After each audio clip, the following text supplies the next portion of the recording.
A lot of people know I'm not Hot Rod's biggest fan. So why do I like this thing so much?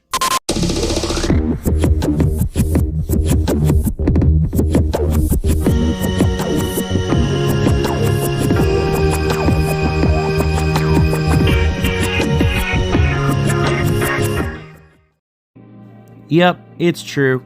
I don't really care for Hot Rod that much. I mean, there's nothing wrong with him per se. I mean, if you like him, you like him. More power to you. But there's just something about his personality and a couple other things that just don't really sit right with me. Maybe it's because I'm used to Hotshot and Animated Bumblebee, considering that's who I grew up with. But I'm also not on the train with people that say that Hot Rod killed Optimus. I mean, come on, it's a marketing decision. They killed off half of the cast. So shut up, dickhead. Now the toys are a different story. My opinion of Hot Rod figures is a little bit all over the place. It goes from good to okay to really good to good but I haven't had it to what the fuck is that? So how does this old boy hold up? Well, I really like this vehicle mode. Normally on Hot Rod, I cannot stand his car mode. It's so confused as to what it is. Is it futuristic? Is it a muscle car? Is it a supercar? Nobody knows. This is purely muscle car bliss. It's a little bit streamlined compared to what a normal muscle car would be, but you can definitely tell it's got some muscly aspects to it. Now here comes a problem I have with this vehicle mode. What is that? Now let me ask you this. How many cars have you seen that have a exposed engine on top of the hood of their car? And no, bug catchers do not count. They're totally different. Those are superchargers that stick out the top and need air to get to them. That's different. What we're looking at here is a completely exposed engine. It drives me nuts every time a Transformer does this. God. My damage aside, this is a really nice car mode. You can see the details like the red and the flames. That's a very iconic piece of Hot Rod's detailing. And then on the side here, you can see the pipes on the side. That's very nice. And then he's got some really nice wheels. Surprisingly, you don't see or hear me say that a lot about a Transformer, that he has nice wheels. And he rolls really nicely. To have as much of a low profile as he does, he pulls that off really well. As you go to the back here, you can see that he's got that iconic spoiler. You cannot go wrong with that spoiler for him. I will throw Hasbro a bone on this. I could never deny a big spoiler. Unless it's like that. F that. Oh, here's something we can talk about. We got rub signs on these things back then. Really makes me miss the days of Reveal the Shield. Ooh, we can talk about his accessory now. His gun. See, I always liked this flame accessory. And you can actually put it underneath the car for weapon storage, for one. And two, it gives you this really cool looking flamed effect. So now it looks like he's got NOS equipped to himself.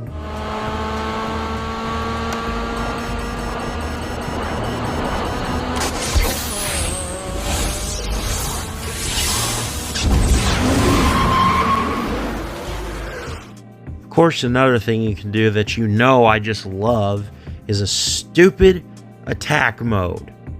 You just open this back section up and fold the spoiler forward and put the cannon on top, and you've got a questionable attack mode. Okay, maybe I don't like this figure. Whatever, that's not important. What's important is this is a very solid vehicle mode. It feels like Hot Rod, and it definitely looks like Hot Rod. So, let's transform it.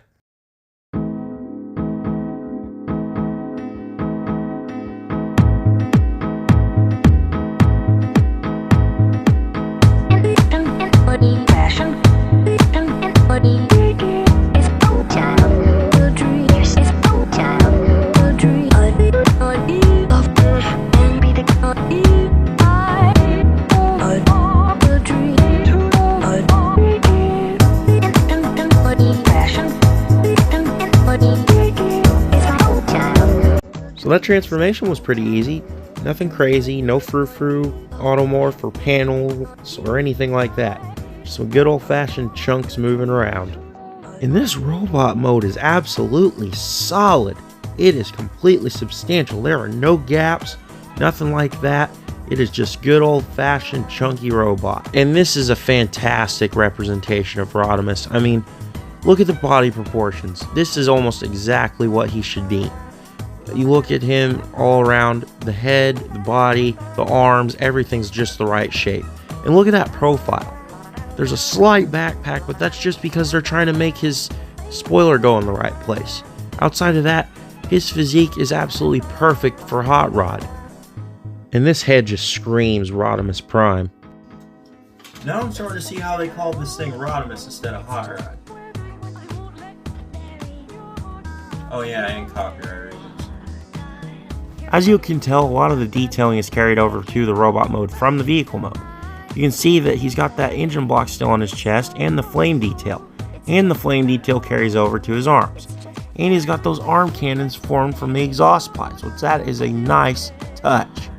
And as you go down, you can see there's a little orange on his thighs, which kind of makes him look like he's wearing the car, but we'll forgive him there. And then right here on the shoulders, you can see those little tiny detail slits that he has in the modern takes on Hot Rod, which is a nice touch as well. And just getting him to stand here, you can tell that he has a great stance. He looks great standing next to Classics Prime right here. And the size difference is fantastic. It's near perfect. I mean, this just looks great. You can have them standing here together, or you can make that scene where Optimus is about to die.